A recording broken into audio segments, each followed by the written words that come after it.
2025 সালের মাধ্যমিক পরীক্ষার্থীদের জন্য এবিটিএ টেস্ট পেপার 2024-25 ভূগোলের যে সমস্ত পেজগুলো রয়েছে সেই পেজগুলির মধ্যে আমি এই ভিডিওটিতে 348 নম্বর পেজের ভূগোলের যে প্রশ্নপত্রের সেটটি রয়েছে সেই সেটের এমসিকিউ, এসিকিউ এবং 2 নম্বরের সম্পূর্ণ সমাধান করছি। 2 নম্বরের প্রশ্নের সম্পূর্ণ সমাধান করছি। আমি এর আগে 57, 87, 108, 130, 180, 203, 227, 255, 277, 300, 324 এই পেজের সমাধান করেছি। আর তোমাদের কাছে অনুরোধ, তোমরা ভিডিওটি না টেনে পুরোটা দেখো। ভিডিওটি কেমন লাগলো কমেন্ট করে জানো। যারা এখনও আমার চ্যানেলটিকে সাবস্ক্রাইব করেনি তারা তাড়াতাড়ি আমার চ্যানেলটিকে সাবস্ক্রাইব করে আমার চ্যানেলের পাশে থাকো। আলোচনা শুরু করছি। বিভাগ কয়ে 1-এর দাগে 1.1 অবরোহণের একটি নিয়ন্ত্রক হলো অপশান ক্ষয়ে ভূমির ঢাল। 1.2 বায়ুর সঞ্চয় কাজের ফলে গঠিত একটি ভূমিরূপ হলো অপশান গয়ে বাজাদা। 1.3 এল নিনোর প্রভাবে ভারতীয় উপমহাদেশে সৃষ্টি হয় অপশান গয়ে খরা। 1.4 একটি আকস্মিক বায়ু হলো অপশান ক্ষয়ে টর্নেডো। 1.5 সবচেয়ে শক্তিশালী জোয়ার সৃষ্টি হয় অপশান কয়ে অমাবস্যাতে। 1.6 আটলান্টিক মহাসাগরের সর্ববৃহৎ মৎস্য শিকার কেন্দ্রটি হলো অপশান ঘয়ে গ্র্যান্ড ব্যাংক। 1.7 পরিবেশকে দূষণমুক্ত হতে সাহায্য করে অপশান গয়ে জৈব ভঙ্গুর বর্জ্য। 1.8 ছোটনাগপুর মালভূমির পশ্চিমাংশে অবস্থিত উঁচু অঞ্চলকে বলা হয় অপশান কয়ে পাট অঞ্চল। 1.9 ভারতে যেখানে প্রথম দক্ষিণ পশ্চিম মৌসুমী বায়ু এসে পৌঁছায় অপশান কয়ে কেরলের মালাবার উপকূলে বা কেরলে। 1.10 মরুমৃত্তিকার একটি উল্লেখযোগ্য বৈশিষ্ট্য হল অপশান ক্ষয়ে হিউমাস থাকে না। 1.11 একটি উচ্চ ফলনশীল ধান হল অপশান কয়ে জয়া। 1.12 টিস্কো অবস্থিত অপশান ক্ষয়ে জামশেদপুর। টিস্কো অর্থাৎ tata iron and steel company. 1.13 পশ্চিমবঙ্গের প্রধান তথ্য প্রযুক্তি শিল্পাঞ্চলটি হল অপশান গয়ে সল্ট লেক। 1.14 4 ডিগ্রি × 4 ডিগ্রি ব্যবধানে যে মানচিত্র তৈরি হয় তাকে বলে অপশান কয়ে মিলিয়ন শিট। এরপর বিভাগ ক্ষয়ে 2-এর দাগে শুদ্ধ অশুদ্ধ লক্ষ্য করো। 2.1 মধ্য এশিয়ার পার্বত্য ভূমি পৃথিবীর সর্বপ্রধান জলবিভাজিকা। শুদ্ধ। 2.1.2 রাজস্থানে প্লায়া হ্রদ ধান নামে পরিচিত, এটাও শুদ্ধ। 2.1.3 ওজোন স্তর ক্ষয়ের জন্য সিএফসি দায়ী নয়, এটা হচ্ছে অশুদ্ধ। সিএফসি দায়ী হবে, দায়ী সিএফসি। 2.1.4 জীব বৈচিত্র্য রক্ষার জন্য বর্জ্য ব্যবস্থাপনা প্রয়োজন, এটাও শুদ্ধ। 2.1.5 ভারতে সর্বাধিক জলসেচ করা হয় সেচ খালের মাধ্যমে, অশুদ্ধ। ভারতে সর্বাধিক জলসেচ করা হয় কূপ ও নলকূপের মাধ্যমে। 2.1.6 জেট বায়ু হলো একটি ধীর গতির বায়ুস্রোত, এটাও অশুদ্ধ। জেট বায়ু হলো একটি দ্রুত গতির বায়ুপ্রবাহ। 2.1.7 দূর সংবেদন ব্যবস্থার মাধ্যমে ডিজিটাল আকার তথ্য সংগৃহীত হয়, এটা হচ্ছে শুদ্ধ। 2.2 দাগে 2.2.1 নদীর সঞ্চয় কাজের ফলে হাত পাখার মতো দেখতে ভূমিরূপটির নাম ড্যাশ। উত্তরটি হবে পলল বেজনী। পলল বেজনী। তারপর হচ্ছে লোয়েস কথাটির অর্থ কি? লোয়েস কথাটির অর্থ ড্যাশ। লোয়েস কথাটির অর্থ হলো স্থানচ্যুত বস্তু।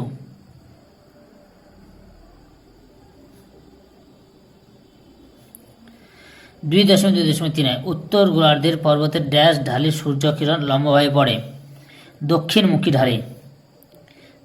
দক্ষিণমুখী ঢালে।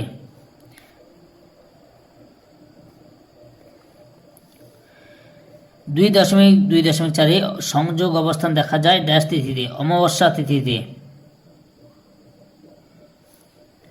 2.2.5 গ্যাসীয় বর্জ্য ব্যবস্থাপনার একটি বিশেষ প্রক্রিয়া হলো ড্যাশ স্ক্রাবার।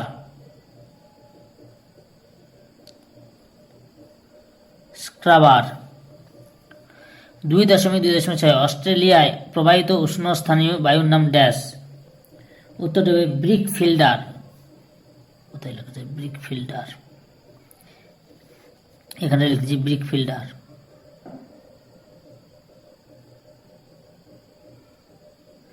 ব্রিক ফিল্ডার লয়ডয় আকার ফিল্ডার। 2.2.7 অনুপ্রবেশ ঘটলে কোন দেশের জনসংখ্যা ড্যাশ পাবে? বৃদ্ধি পাবে। বৃদ্ধি পাবে। এবার একটি বা দুটি শব্দের উত্তর দাও। 2.3.1 প্রান্ত গ্রাবরেখা কোথায় দেখা যায়? না, প্রান্ত গ্রাবরেখা দেখা যায় যেখানে হিমবাহ এসে শেষ হয় সেখানে প্রান্ত গ্রাবরেখা দেখা যায়। যেখানে হিমবাহ এসে শেষ হয় সেখানে প্রান্ত গ্রাবরেখা দেখা যায়। 2.3.2 হোমোস্ফিয়ারের বিস্তার লেখ। ভূপৃষ্ঠ থেকে 88 কিমি পর্যন্ত। ভূপৃষ্ঠ থেকে 88 কিমি পর্যন্ত। 2.3.3 বান ডাকা কখন দেখা যায়? ভরা কোটালের সময়। ভরা কোটালের সময়। ভরা কোটালের সময়।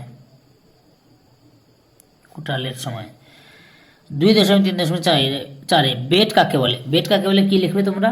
না, পাঞ্জাবে নদী তীরবর্তী নবীন পলিমাটিকে বেট বলে। পাঞ্জাবে নদী তীরবর্তী নবীন পলিমাটিকে বেট বলে। 2.3.5 বর্জ্যের পুনর্নবীকরণের একটি উদাহরণ দাও। বর্জ্যের পুনর্নবীকরণের একটি উদাহরণ হলো পুরানো লোহা থেকে উন্নত প্রযুক্তির মাধ্যমে পুনরায় উন্নত মানের ইস্পাতে পরিণত করা যায়। পুরনো লোহাকে উন্নত প্রযুক্তির মাধ্যমে উন্নত ধরনের ইস্পাতে পরিণত করা হয়। এটা হচ্ছে পুনর্নবীকরণের উদাহরণ। 2.3.6 দক্ষিণ ভারতের সর্বোচ্চ শৃঙ্গের নাম লেখ। দক্ষিণ ভারতের সর্বোচ্চ শৃঙ্গের নাম হলো আনাইমুদি। আনাইমুদি। 2.3.7 কোন বহির্জাত শক্তির প্রভাবে অ্যারেট সৃষ্টি হয়? না, হিমবাহের। হিমবাহের বা হিমবাহ লিখতে পারো। বুঝতে পেরেছ? 2.3.8 ডিগ্রি কি? গ্রিড কি? গ্রিড কি? গ্র্যাটিকিউলের প্রত্যেক চক্কে গ্রিড বলে। তাহলে কি বললাম? গ্র্যাটিকিউলের প্রত্যেক চক্কে গ্রিড বলে। বাম দিক এবং ডান দিকের স্তম্ভ মেলানো। 2.4.1 গির। 3 নম্বরে অভয়ারণ্য। 2.4.2 ঋতু। 1 নম্বরে মৌসুমী। 2.4.3 HMT। 4 নম্বর ব্যাঙ্গালোরতে HMT ঘড়ি নির্মাণ সংস্থা। 2.4.4 মেঘালয়। 2 নম্বরে শিলং। এরপরে বিভাগ গয়ে 3 দাগে 2 নম্বর প্রশ্নের উত্তরগুলো আলোচনা করছি, তোমরা পুরো ভিডিওটি লক্ষ্য করো। প্রথমেই রয়েছে 3.1 ভূমিরূপ বলতে কি বোঝায়? এই যে ভূমিরূপ বলতে কি, তোমরা উত্তরটি লক্ষ্য করো। এই যে ভূমি, এখান থেকে শুরু করবে, গৌড়, এনসেলবাস, নামলেন প্রভৃতি এতটা পর্যন্ত লিখবে। অথবাতে রয়েছে মৌসুমী বায়ুর ঋতুগত বিভাগগুলি লেখো। আচ্ছা, মৌসুমী বায়ুর ঋতুগত বিভাগ অর্থাৎ মৌসুমী বায়ুকে ঋতুগতভাবে দুটি ভাগে ভাগ করা যায়, গ্রীষ্মকালীন মৌসুমী বায়ু এবং শীতকালীন মৌসুমী বায়ু। একটা লিখবে গ্রীষ্মকালীন মৌসুমী বায়ু। গ্রীষ্মকালীন। আর 2 নম্বরে লিখবে শীতকালীন।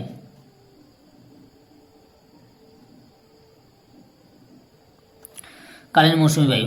গ্রীষ্মকালীন মৌসুমী বায়ু দক্ষিণ পশ্চিম দিক থেকে প্রবাহিত হয়, আর শীতকালীন মৌসুমী বায়ু উত্তর পূর্ব দিক থেকে প্রবাহিত হয়, বা শীতকালীন মৌসুমী বায়ুকে প্রত্যাবর্তনকারী মৌসুমী বায়ুও বলা হয়। 3.2 উষ্ণতার প্রসর কাকে বলে? লক্ষ্য করো, উষ্ণতার প্রসর বলতে কি বোঝো? এই যে ধারণা, এখান থেকে শুরু করবে দিয়ে বার্ষিক উষ্ণতার প্রসর এতটা পর্যন্ত লিখতে পারো। বুঝতে পেরেছ? অথবা জোয়ার ভাটার সৃষ্টির 2টি কারণ লেখো। জোয়ার ভাটার সৃষ্টির 2টো কারণ হলো 1 নম্বরে চাঁদ ও সূর্যের মিলিত আকর্ষণ এবং 2 নম্বরে পৃথিবীর আবর্তনজনিত কেন্দ্রাতিক বল। এই 2 এর প্রভাবে জোয়ার ভাটার সৃষ্টি হয়। 3.3 বর্জ্যের পরিমাণগত হ্রাসের 2টি উপায় লেখো। লক্ষ্য করো, বর্জ্যের পরিমাণগত হ্রাসের উপায় মোট আমি এখানে 8টি তুলে ধরলাম, তোমরা যে কোনো 2টি বা 3টি তুলে ধরবে। বুঝতে পেরেছ? অথবা ভাগীরথী হুগলি নদীকে দূষণমুক্ত করার 2টি প্রয়োজনীয়তা লেখো। দেখো তোমরা এই যে ভাগীরথী হুগলি নদীকে দূষণমুক্ত করার প্রয়োজনীয়তা বা দূষণমুক্ত করবো কেন আমরা, এখানে নদীর নাব্যতা বজায় রাখা ও বাস্তুতন্ত্র এখান থেকে শুরু করবে, দিয়ে নদীর বাস্তুতন্ত্র সুরক্ষিত থাকবে, এতটা পর্যন্ত লিখবে। 3.4 মরুস্থলী কি? অর্থ, নামকরণ, অবস্থান, বৈশিষ্ট্য দিয়ে চুনাপাথর প্রভৃতি খনিজ পাওয়া যায়, এতটা পর্যন্ত লিখবে। অথবা দুটি স্থানীয় বায়ুর নাম লেখো। দুটি স্থানীয় বায়ুর নাম হলো লু, আঁধি, চিনুক, ফন, খামসিন, এতগুলো লিখলাম, তার মধ্যে যে কোনো দুটি তুলে ধরবে। 3.5 কৃষি বনসৃজন বলতে কি বোঝো? লক্ষ্য করো সংজ্ঞাটা, কৃষি বনসৃজনের সংজ্ঞা, তার সঙ্গে সুবিধা দুটো বা তিনটার মধ্যে দিয়ে দেবে, বুঝতে পেরেছ?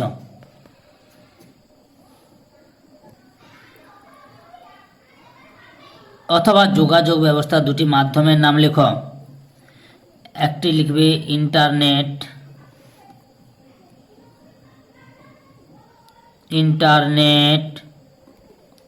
ইমেল হবে ইমেল, দূরভাষ বা মোবাইল ফোন, বুঝতে পেরেছ? 3.6 ভূবৈচিত্র্য সূচক মানচিত্রের সংখ্যা দাও। লক্ষ্য করো ভূবৈচিত্র্য সূচক মানচিত্রের সংখ্যা, গ্রিক শব্দ টপোস, এখান থেকে শুরু করবে, মসজিদ, বাজার ইত্যাদি, এতটা পর্যন্ত লিখবে। অথবা উপগ্রহ চিত্রে জলাভূমি ও বনভূমিতে ব্যবহৃত রঙের উল্লেখ করো।